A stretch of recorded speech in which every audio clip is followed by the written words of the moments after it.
On September 10th, the class clown of the Ultimate Fighting Championship, Sean Strickland, will face off against arguably the best striker to have competed in the organisation, Israel Adesanya.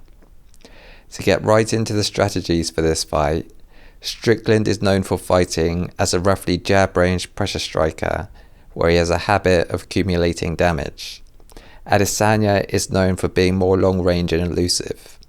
A lot of people think Adesanya is going to try to outdo his rival Alex Pereira here and look for a spectacular knockout, and I believe that will be his game plan going into the fight. So the first question here is Sean Strickland going to play it smart and look for a takedown? In his UFC fights, Strickland has had a habit of using swift punches as a, to be fair, nifty method of takedown entry. If you look at earlier in his career, he went for conventional wrestling shots.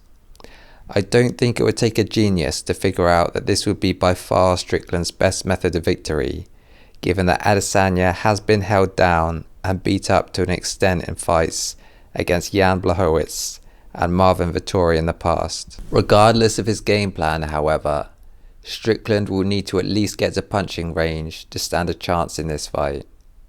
Some people are wondering if Strickland will look clueless at range against Adesanya, the same way that Paulo Costa did. I believe this is unlikely to happen.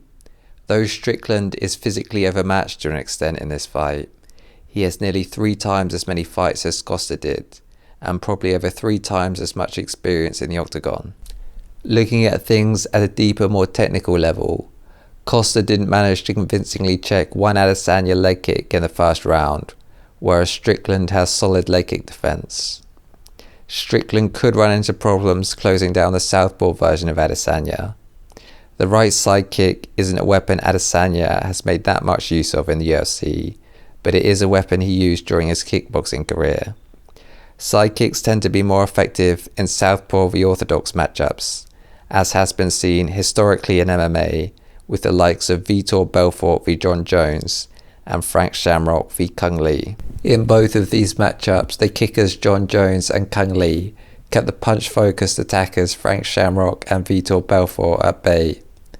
Another problem for Strickland could be the Adesanya liver kick. Adesanya has finished people with this technique in the past. In my opinion, the biggest threat to Strickland in this fight is going to come from an Adesanya head kick. Strickland has a habit of keeping his hands low. Though he does make use of a lean back technique to an extent, it looks more like a boxer's lean back, almost like he's avoiding the penetration of the punch as much as anything.